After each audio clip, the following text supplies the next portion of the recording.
As you watch this, billions of invisible handshakes are happening around you. Every second, trillions of data packets are screaming across the floor of the Atlantic, weaving through the bedrock of cities, and bouncing off the cold metal of satellites. We take this digital air for granted. We call it the internet. But in 1974, it didn't exist. There was no online. There were only islands, monolithic machines that were deaf and blind to one another. This is the story of how two men, a secret military project, and a radical piece of paper ended the digital Tower of Babel. This is the story of the language that built the world, TCP/IP. To keep the same cinematic energy as your first 50 seconds, we need to optimize this section for Marcus in 11 labs. Since this part is longer, the pacing needs to shift from the grand scale of the intro to a more investigative and direct tone. Here is the second part of the script, punctuated for the best AI delivery. Part 2, 11 Labs Optimized Script. In the late 1960s, a computer was a room-sized beast that cost millions of dollars. If you owned one, you were essentially the king of a very small, very lonely mountain. The problem wasn't that we didn't have networks. We did, but they were proprietary. If you bought an IBM, you used IBM's language. If you used Honeywell, you used theirs. These companies didn't want their machines to talk to each other. Compatibility was bad for the bottom line. It was a walled garden era, but without the gardens, just the walls. This wasn't just a headache for scientists. It was a crisis for the US Department of Defense. They were funding research across dozens of universities, but none of those brilliant minds could share their data. We often imagine the internet was created for cat videos or commerce, but its real origin is much more haunting. It was created to survive a nuclear winter. The military needed a network that didn't have a head. If the Soviets knocked out a command center in Virginia, the rest of the network had to be smart enough to find a new path through California or London. This required a miracle of linguistics. We needed a common language that didn't belong to any company or any government. A language that belonged to the machines themselves. Enter Vint Cerf and Bob Kahn. Cerf was the meticulous engineer, often seen in a three-piece suit, obsessed with the how. Kahn was the visionary architect, obsessed with the why. Together, they realized that the only way to connect the world was to stop trying to control it. To make the world talk, Kahn and Cerf had to solve a deeply human problem: trust. When you send data over a wire, things go wrong.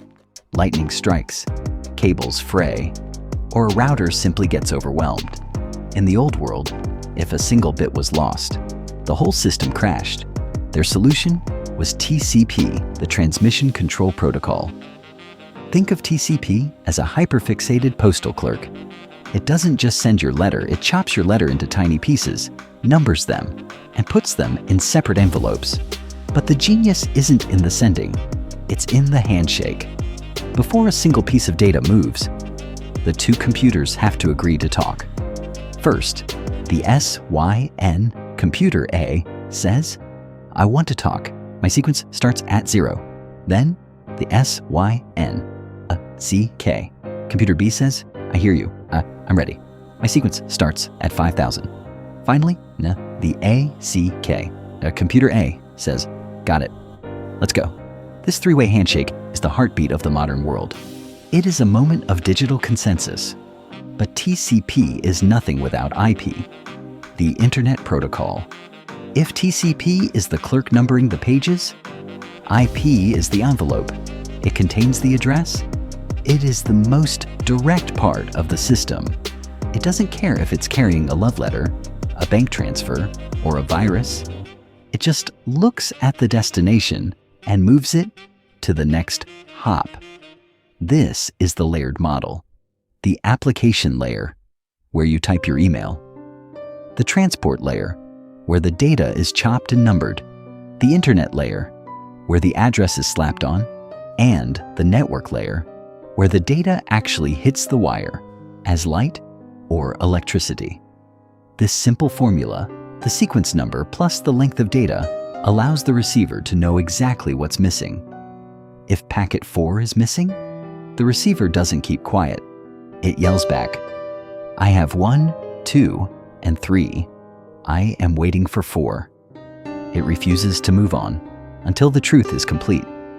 This is the Vellum logic, the insistence on accuracy in a chaotic void. By the late 70s, the common language wasn't a guaranteed victory. In fact, most of the world thought TCP/IP was a crude American military hack. The adults in the room, the International Organization for Standardization in Europe, were building something called the OSI model. It had 7 layers. It was academically perfect.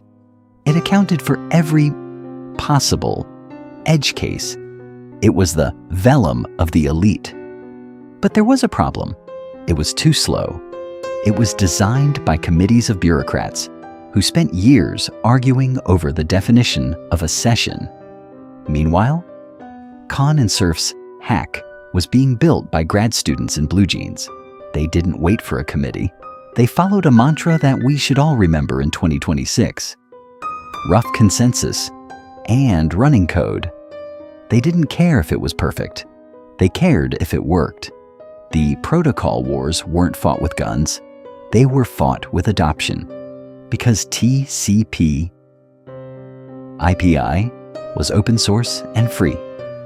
It started appearing in every university workstation.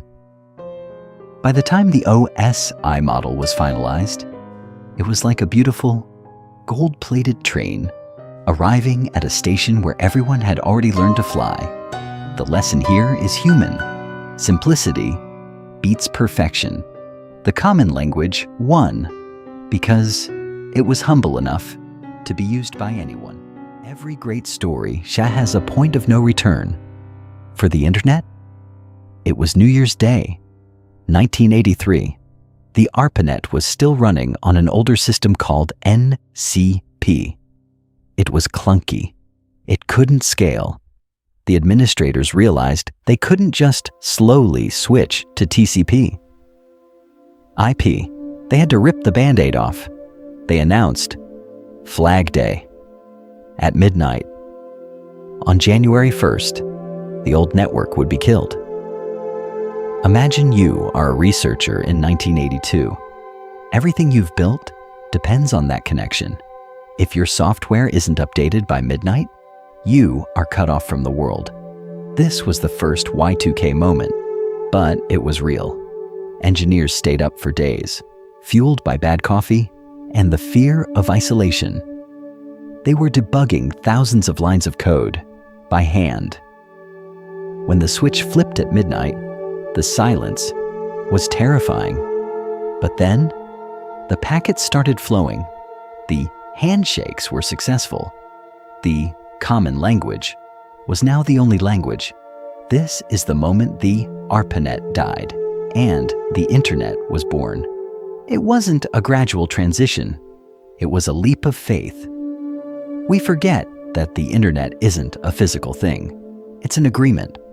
On Flag Day, we agreed that we would rather speak one common language than a dozen perfect ones.